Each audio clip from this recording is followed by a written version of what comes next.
Welcome back to Fulfilled as a Mom. Today, I want to share with you how and why our words matter and why the words that we say in our heads and to ourselves and to our kids and to those around us are so powerful. There are words that we are using every day that aren't serving us and that might set off this negative feeling inside of us.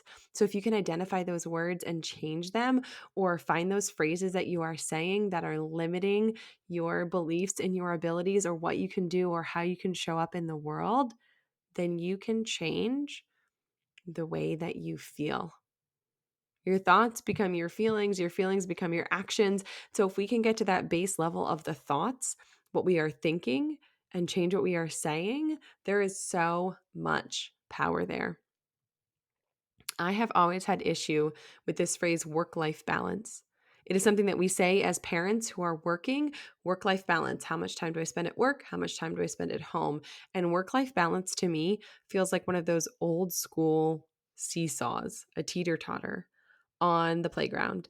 And it has to be just right or it won't be balanced. And the only way for it to be balanced is to be level. So if you have a kid on one side who's 2 and a kid on the other side who's 4 and your 4-year-old is 50th percentile on the growth curve, this got weird, and your 2-year-old is also 50th percentile on the growth curve, your 4-year-old is going to weigh down the other side. And you're going to be at the 2-year-old side trying to push them down to get this seesaw to balance. So your 4-year-old's on one end, your 2-year-old's on one end, and you're pushing down to get it to balance.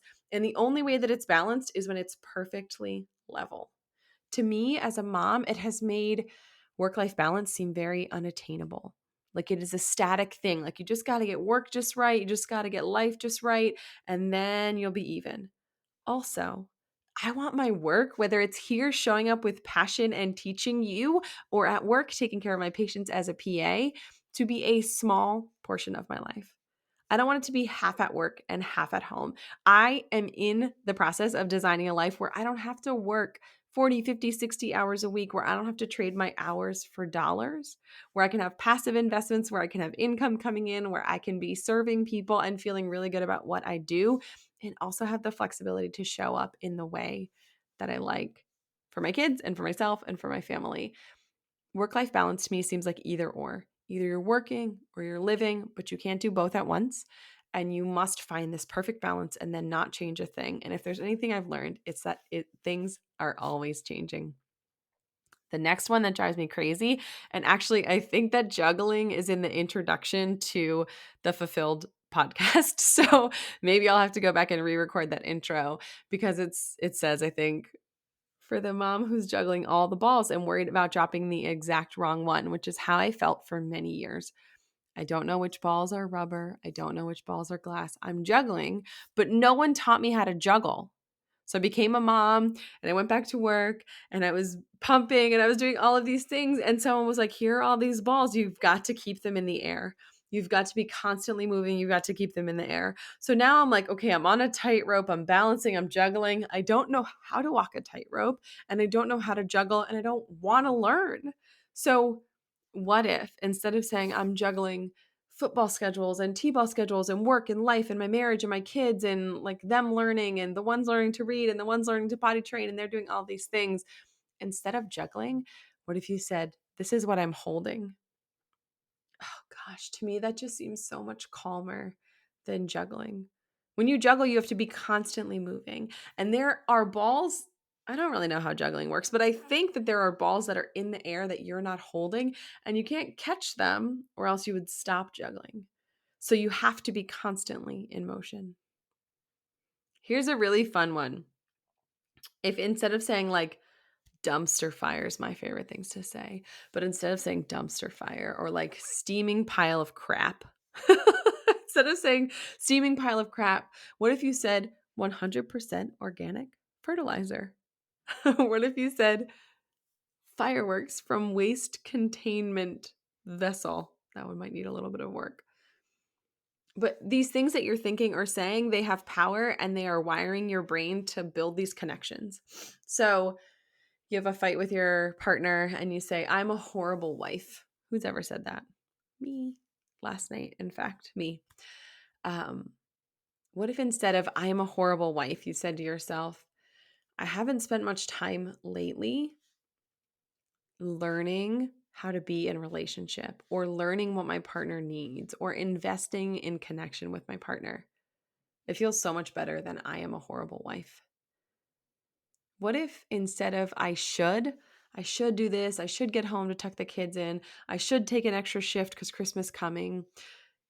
What if you said, I'd like to? It's so much softer. You're not putting pressure on. I'd like to work an extra shift next month to bump up our income, but it's not this expectation you're putting on yourself. What about instead of can't, I can't do that? What if you said, I'm not able to do that yet? Yet is such a powerful word. If you want to change anything and you take nothing else from this episode, if you are multitasking, come on back. This one tiny 3-letter word has so much power. Your kid says, I don't know how to ride a bike. And you say, well, not yet. You're 2. Your kid says, I don't know how to drive a car. And you say, well, not yet. You're 7. What if the same was true for you? I don't know how to save money. I don't know how to invest. I don't know how to schedule so that things work. I don't know how to go negotiate to make more money at work. I don't know how to protect my energy from those around me who are energy vampires. What if you said, I don't know how to manage my money well yet. I don't understand how the stock market works yet. I don't know for sure that I have enough in retirement yet. I don't know how to protect my energy yet. I don't know how to be a badass negotiator yet. It's so powerful because it leaves the door open for you to learn those things in the future, and it takes the pressure off you knowing them now.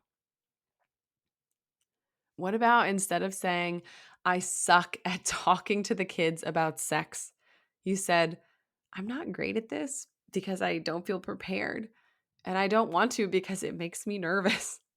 This was me when our big boys were little. Dan and I had been married for approximately 30 seconds. And one of our kids was in the grade where they divide you up into boys and girls and they talk about sex and puberty. It's probably, I want to say like 4th or 5th grade. So I'm driving the big boys home from school, and one of them says, I learned about puberty today. And we used to have a thing where we would pick them up from school. They would tell us 3 facts, 3 things they learned, 3 experiences that they had during the day. And so this one starts spouting off facts about puberty. He learned about puberty. He's excited about puberty and he's talking about it. And then we go to tuck them in that night. And Dan leaves the room and he says to me, hey, Tracy, I have a question about puberty. I started sweating. I'm sweating. My palms are sweating. My heart is racing. I'm like, oh shit. I'm not qualified to answer this question. And I say, oh, great. Dad's just down the hall. He's an adult male. He went through puberty as a male. I'm sure he would love to answer your questions about puberty. And he says to me, no, you're a PA. You're like a doctor. You can answer it. And I'm like, like freaking out. I'm 24. I'm not mature enough to have this conversation. I've done no preparation. I am not ready. He asked me a question about underarm hair, which honestly was the best, most benign possible question that he could have asked. Let me tell you, I've never gotten out of a room so fast in my life. But because of that experience, feeling unprepared to field a question about puberty, when our little kids were born, I was like, we're talking about anatomy of body parts. We're talking about consent. We're talking about puberty. We're talking about the difference between male and female anatomy. We're talking about when you become, anyway, we probably talk about puberty more than we should, but I want them to know. And I also don't want it to be awkward or uncomfortable. But in that moment, I did suck at talking to the kids about sex and I didn't give myself much grace. But if I could go back 10 years, I would say to little baby stepmom Tracy, you're not great at this because you haven't prepared, because you didn't even know this was a possibility because you've only been a stepmom for 6 minutes. It makes you feel uncomfortable. It makes you feel nervous. And then here's a really key piece. What can you do to feel prepared? What can you do to learn that skill? What can you do to feel better next time when you encounter a similar situation? Here's a really powerful change of the words that you're using. If you are saying, I can't do that, someone asks you to do something at work, a project, someone asks you to pick someone up, or your spouse asks you to do more things, and you say, I can't do that. You could also say, It's not a priority for me right now. And it's okay. There will always be things in life that exist that are not priorities for you. Here's a big one for my kids. When they're arguing, which happens, I don't know if that happens at your house, but it happens at our house. They love to say, he made me mad. She made me mad. You made me mad. And I want to empower them to be in charge of their own emotions and instead to say, I felt mad when you did or said that. So, can we say work-life integration and find a way to integrate work into our life, not our life into or around our work schedule? Can we say that instead of juggling all the things, we are holding the things that we choose to prioritize in our life? Can we give ourselves grace that we don't know everything yet and that we are still learning and that life is sometimes hard and that we're not experts at every single aspect of this life, but that we are open to learn and happy to figure out how to do it better next time? Words are powerful. I want to hear what words you're using instead, what you're saying inside your head instead of criticizing yourself. How are you giving yourself grace? And how are you saying, I can't do that yet, but I'm learning or I'm willing to try, or even now is not the season for me to embark on that. Maybe someday, but that day is not today. And it is okay if that day is not today.